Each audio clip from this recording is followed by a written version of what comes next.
આજે રાષ્ટ્રની અંદર જે આપદા આવી પડી છે, કાશ્મીરના પહેલગામની અંદર નિર્દોષ પ્રવાસીઓને પૂછીને જાતિ ધર્મ પૂછીને ગોળી મારી આતંકવાદીઓએ જે હત્યા કરી છે, એ જર્જન્ય અપરાધ કર્યો છે. એને તો પહેલાં સખત શબ્દોમાં અમે વખોડી કાઢીએ છીએ.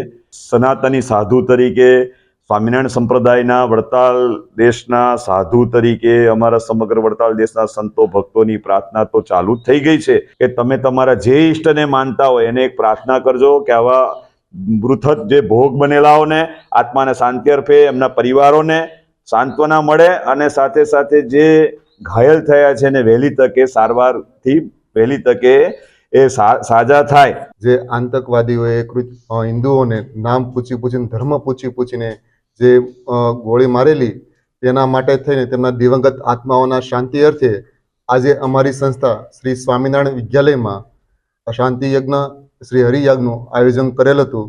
આ જે ઘટના બની છે તેમાં જે મૃતક મરી ગયા છે તેમના માટે અમે લોકો હરિયાગ યજ્ઞ યોજેલ છે.